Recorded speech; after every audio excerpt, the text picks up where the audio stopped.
क्या आपने कभी ऐसा महसूस किया है कि आप बहुत कुछ कहना चाहते थे लेकिन कोई सुनने वाला नहीं था? जैसे आपकी हर बात, आपकी हर भावना उस दीवार से टकरा रही हो जो लोगों के अपने ख्यालों से बनी हो। आप बोलते हैं लेकिन सामने वाला सुन नहीं रहा होता, वो सिर्फ इंतजार कर रहा होता है कि कब आप चुप हो ताकि वो फिर से अपनी बात शुरू कर सके। कभी सोचा है क्यों? क्योंकि इंसान सुनता नहीं, वो बस वो सुनता है जो उसे अच्छा लगता है, वो शब्द जो उसके जख्मों पर मरहम रखे, वो वाक्य जो उसकी कमजोरी को ताकत जैसा महसूस करवाए, वो भाषा जो उसकी कल्पना को छू जाए। अब सवाल ये है, क्या हम उन्हें वैसे ही शब्द दे सकते हैं? क्या हम ऐसी भाषा सीख सकते हैं जो दिल में सीधे उतर जाए? ऐसे वाक्य गढ़ सकते हैं जो सुनने वाले को ऐसा महसूस कराएं जैसे वो आपके शब्दों में खुद को देख रहा हो? क्योंकि अगर आप ऐसा कर पाए तो सिर्फ लोग आपकी बातें नहीं सुनेंगे, वो आपकी सोच का हिस्सा बन जाएंगे। कभी कभी एक हल्की सी बात, एक अधूरा सा वाक्य, एक रहस्य भरी चुप्पी इतना गहरा असर छोड़ जाती है कि लोग रातों को करवटें बदलते हैं। उन्हें समझ नहीं आता कि क्या आपने वाकई कुछ कहा या सिर्फ उन्हें खुद से टकरा दिया। यह है सेडक्शन की भाषा, वो भाषा जो शरीर को नहीं आत्मा को छूती है। सोचिए जरा, जब आप किसी के सामने बैठे हों और बिना कुछ कहे सिर्फ एक नजर से,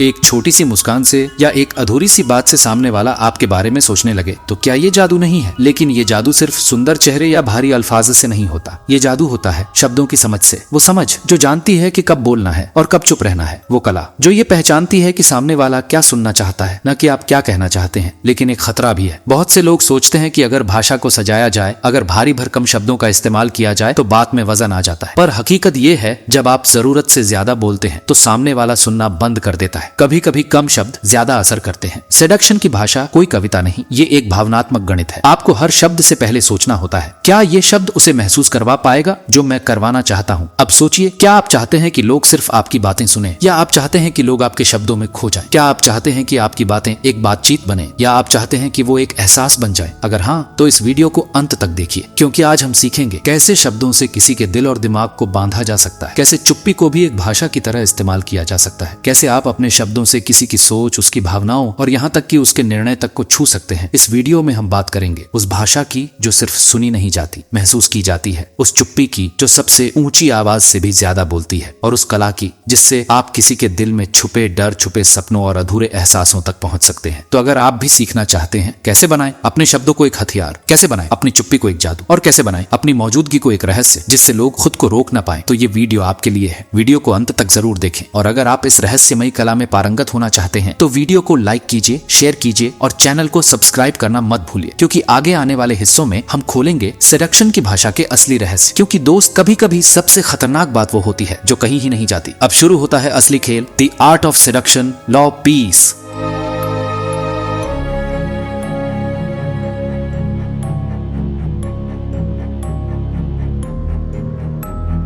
13 मई 1958 फ्रांस के लिए एक तूफानी दिन था। दक्षिणपंथी फ्रांसीसी और उनकी सेना से सहानुभूति रखने वाले अफसरों ने अल्जीरिया की सत्ता पर कब्जा कर लिया, जो उस समय एक फ्रांसीसी उपनिवेश था। उन्हें डर था कि फ्रांस की समाजवादी सरकार अल्जीरिया को आजादी दे देगी। अब जबकि अल्जीरिया उनके नियंत्रण में था, वे पूरे फ्रांस को भी अपने कब्जे में लेने की धमकी देने लगे। गृहयुद्ध की आशंका गहराने लगी। इस संकट की घड़ी में सारी निगाहें एक नाम पर जा टिकी, जनरल चार्ल्स डी गॉल, द्वितीय विश्व युद्ध का वो नायक जिसने फ्रांस को नाजियों के चंगुल से आजाद कराया था। पिछले 10 सालों से डी गॉल राजनीति से दूर थे, राजनीतिक दलों की आपसी लड़ाई से ऊब चुके थे, लेकिन जनता के दिलों में उनकी इज्जत अब भी वैसी ही थी। लोगों को यकीन था, अगर कोई फ्रांस को फिर से एकजुट कर सकता है तो वो डी गॉल ही है। दक्षिणपंथियों को भी पूरा भरोसा था कि अगर डी गॉल सत्ता में आए तो वो उनके पक्ष में ही खड़े होंगे। कुछ ही दिन में 13 मई की बगावत के बाद फ्रांस की चौथी रिपब्लिक सरकार गिर गई। संसद ने डी गॉल से अनुरोध किया कि वे नई सरकार बनाएं, 5वीं रिपब्लिक। डी गॉल ने 4 महीने के लिए पूर्ण अधिकार मांगे और वो मिल भी गए। 4 जून डी गॉल सरकार के प्रमुख बनने के कुछ दिन बाद अल्जीरिया पहुंचे। फ्रांसीसी उपनिवेशवादी खुशी से पागल हो चुके थे। उन्हें लगता था उनकी बगावत ही तो थी जिसने डी गॉल को सत्ता में लाया। अब वो आ रहे हैं उन्हें धन्यवाद देने और ये यकीन दिलाने कि अल्जीरिया हमेशा फ्रांस का हिस्सा रहेगा। जैसे ही डी गॉल अल्जियर्स पहुंचे, शहर का मुख्य चौराहा लाखों की भीड़ से भर गया। चारों तरफ बैनर लहरा रहे थे, संगीत बज रहा था और गूंज रही थी एक ही आवाज, अल्जीरिया फ्रांसेस, यानी अल्जीरिया फ्रांस का है। फिर अचानक एक ऊंची बालकनी पर डी गॉल दिखाई दी, लंबे, प्रभावशाली, पूरी भीड़ की नजरें उन्हीं पर टिक गईं। उन्होंने अपने दोनों हाथ ऊपर उठाए। भीड़ पागल हो उठी, नारे और तेज हो गए। लोग उनके साथ बोलने की गुहार लगा रहे थे, लेकिन डी गॉल ने धीरे धीरे हाथ नीचे किए। भीड़ की आवाज़ थमने लगी और फिर पूरी तरह से खामोशी छा गई। फिर उन्होंने अपने हाथ फैलाए, अपनी गहरी आवाज में कहा, जे वुजे कंप्री, यानी मैंने तुम्हें समझ लिया है। एक पल का सन्नाटा, फिर जैसे इन शब्दों ने लोगों के दिलों में आग लगा दी। भीड़ उफान पर आ गई। बस यही सुनना चाहते थे वो लोग। कोई वादा नहीं, कोई घोषणा नहीं, सिर्फ मैंने तुम्हें समझा है, इतना ही काफी था। यही है सेडक्टिव ऑरेटरी की ताकत। जब शब्द कम होते हैं लेकिन असर गहरा होता है। जब नेता नारे नहीं देता बल्कि भावनाओं को छूता है। जब कोई अपनी मौजूदगी से दिलों पर राज करता है। डी गॉल ने उस दिन कुछ नहीं कहा, लेकिन सब कुछ कह दिया और भीड़ ने वही सुना जो वो सुनना चाहती थी। यही है भाषा की सबसे गुप्त और सबसे प्रभावशाली कला, लोगों को उनकी ही ख्वाहिशों की आवाज में जवाब देना।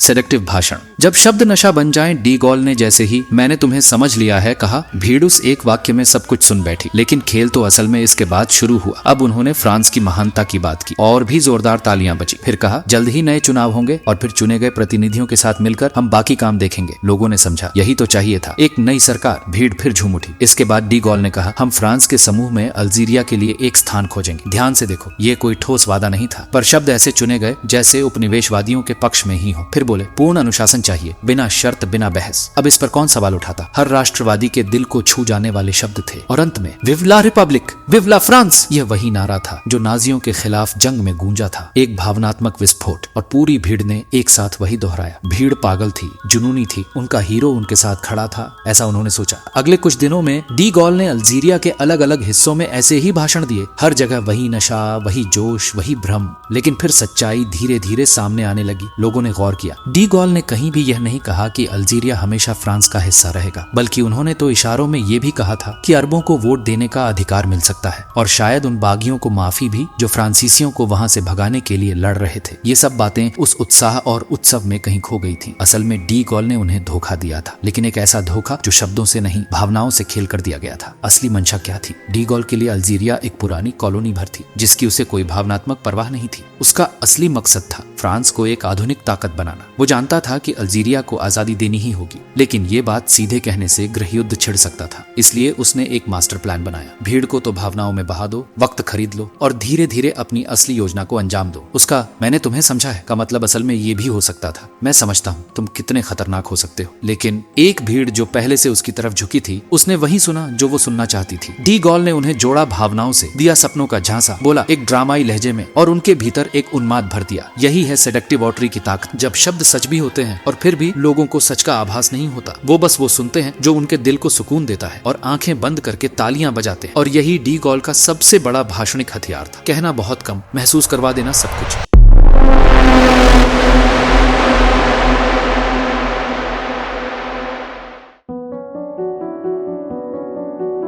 सेडक्टिव भाषण का असली रहस्य जब सच मायने नहीं रखता, बस असर रखता है। चार्ल्स डी गॉल जब बोल रहे थे तो वो ना तो अपने जज्बात जाहिर कर रहे थे और ना ही कोई सच्चाई बयान कर रहे थे। उनका मकसद था सिर्फ एक, असर पैदा करना। और यही है सेडक्टिव ऑरेटरी की असली कुंजी। चाहे आप किसी एक इंसान से बात कर रहे हो या हजारों की भीड़ से, अगर आप वाकई असर डालना चाहते हैं तो पहले अपनी ये आदत बदल डालिए। सिर्फ मन की बात कह देने का लोभ। एक छोटा सा प्रयोग कीजिए। कुछ भी कहने से पहले अपने आप से एक सवाल पूछिए, मैं ऐसा क्या कह सकता हूँ जिससे सामने वाले पर सबसे सुखद असर पड़े। आपको क्या बोलना है, उसका आधार आपकी भावनाएं नहीं बल्कि दूसरे की भावनाएं होनी चाहिए। जैसे डी गॉल ने किया, लोगों के हम को सहलाया, उनके डरों को चुप कराया, उन्हें भविष्य की एक मीठी लेकिन धुंधली उम्मीद दी, और सबसे बड़ा कार्ड खेला, मैंने तुम्हें समझा है। बस इतना कह देने से सामने वाला खुल जाता है, उसकी मानसिक रक्षाएं गिरने लगती हैं। अब आप जो चाहें वो सुनने को तैयार है। यही भाषा की नशीली ताकत है। अपनी बात को इस तरह रखो जैसे वो कोई मीठी दवा हो, धीरे धीरे असर करती है, दिल में उतर जाती है, लोगों को भावनाओं के नशे में डुबो देती है। अपनी भाषा को जानबूझकर अस्पष्ट और रहस्यमयी बनाओ। सामने वाला उसमें अपने मतलब खोजेगा, वो आपके शब्दों को अपनी कल्पनाओं से भर देगा, और जब वो खुद अपने मन का कुछ आपसे सुनता है तो वो आपको कभी नहीं छोड़ता। वो नाराज नहीं होगा, तंग नहीं होगा, आपसे ऊब नहीं जाएगा, बल्कि आपकी मीठी बातों में बहता जाएगा। याद रखो, लोगों को सच्चाई से नहीं जीता जाता, उन्हें जीता जाता है उनकी सच्चाई को महसूस करवाकर। और यही है वो जादू जो शब्दों को हथियार बना देता है, जो हर सुनने वाले को भावनाओं के रंग में रंग देता है। और अंत में बस एक चीज बाकी रहती है, आपके शब्दों का असर।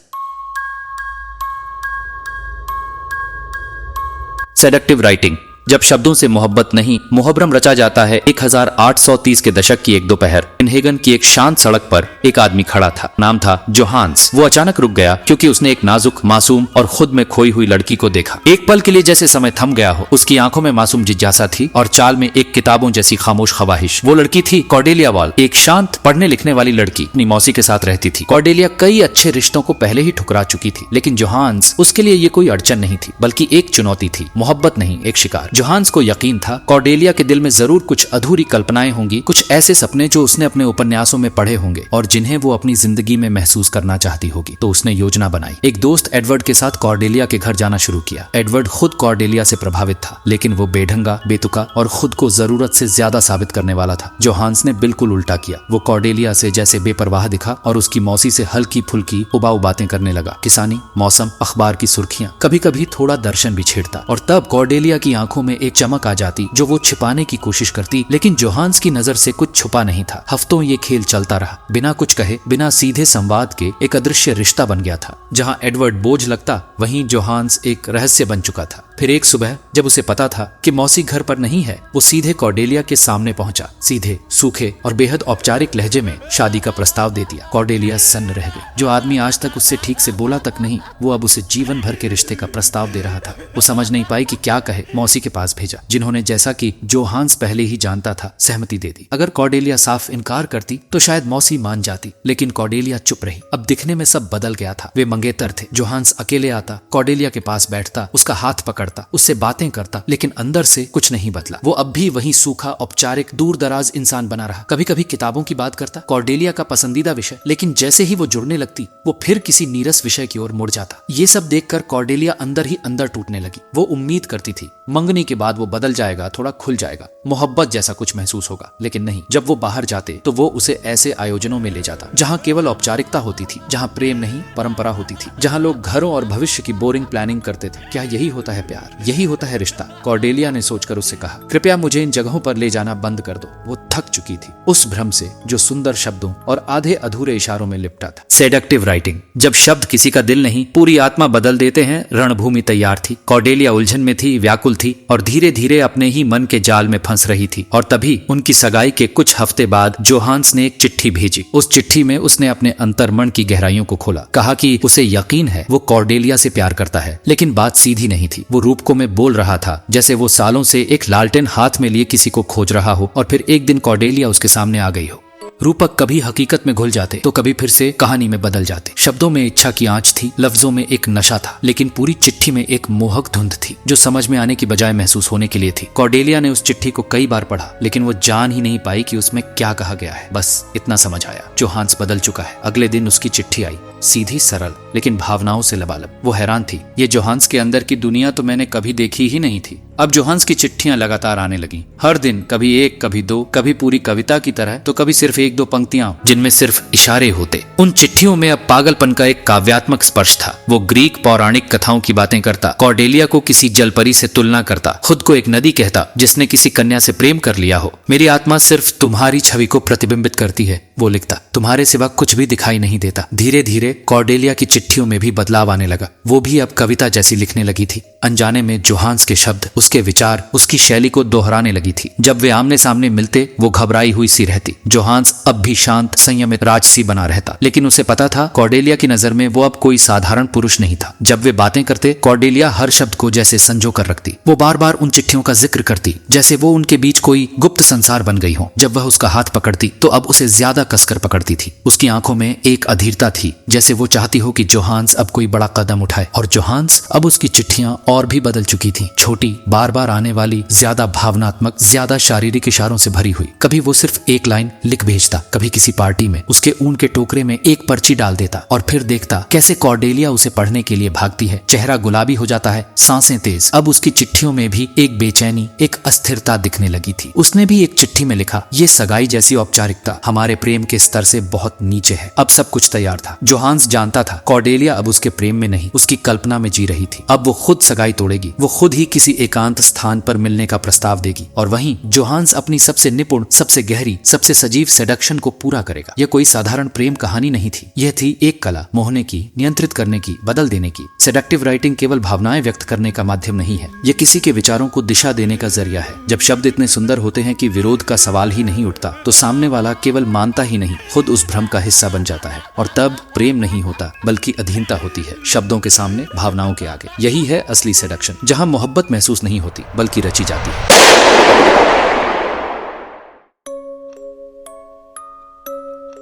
शब्द जो लोगों के भीतर कुछ जगह जाए। तो अब जब आपने ये वीडियो देखा, जब आपने जाना कि शब्द सिर्फ संवाद नहीं होते, वो हथियार होते हैं, जब आपने महसूस किया कि आपकी चुप्पी भी किसी की आत्मा में हलचल मचा सकती है, तो एक पल के लिए ठहरिए और सोचिए, आप अब तक कितनी बार बोले लेकिन सुने नहीं गए? कितनी बार आप सच्चे थे लेकिन लोगों को वो बात छू नहीं पाई, क्योंकि आपने सच्चाई तो बोली पर शायद वो रैपिंग में नहीं थी जो उनके जख्मों से मेल खाती। सच्चाई अगर सुनाई देनी है तो उसे महसूस कराने की भाषा में कहना होगा। और आज आपने उसी कला की शुरुआत देखी है। अब आपके पास एक चाबी है जिससे आप सिर्फ बातें नहीं करेंगे, बल्कि लोगों के अंदर उतर जाएंगे। आप किसी के भीतर छिपी असुरक्षा को छू पाएंगे, आप किसी की अधूरी उम्मीदों को शब्द दे पाएंगे, और सबसे जरूरी, आप वो इंसान बन पाएंगे जिसकी बातों को लोग सिर्फ याद नहीं, महसूस करेंगे। लेकिन याद रखना, यह एक कला है और कला साधना मांगती है। तो अगर आप चाहते हैं कि मैं इस रहस्यमय भाषा की और परतें खोलूं, अगर आप सीखना चाहते हैं कि कैसे बातों से भरोसा पैदा किया जाता है, कैसे शब्दों से खेला जाता है इंसानी मन का खेल, और कैसे हर एक बातचीत को एक भावनात्मक प्रभाव में बदला जा सकता है, तो इस चैनल से जुड़िए। इस वीडियो को लाइक कीजिए, अपने उन दोस्तों के साथ शेयर कीजिए जो शब्दों की ताकत को समझना चाहते हैं, और सब्सक्राइब कीजिए, क्योंकि अगली वीडियो में हम और भी गहरे उतरेंगे, जहां शब्द अब भी हैं मगर मतलब बदल जाता है। याद रखिए, लोग अक्सर वो नहीं सुनते जो सच होता है, वो सुनते हैं जो अच्छा लगता है। और अगर आप वो अच्छा बन जाएं, तो आपके शब्द किसी के लिए सच से भी बढ़कर हो जाएंगे। मिलते हैं अगली वीडियो में, जहां हर बात के पीछे छुपा होगा एक असर, एक जादू, एक रहस्य, क्योंकि ये सिर्फ बोलना नहीं, ये है भावनाओं से खेलने की भाषा।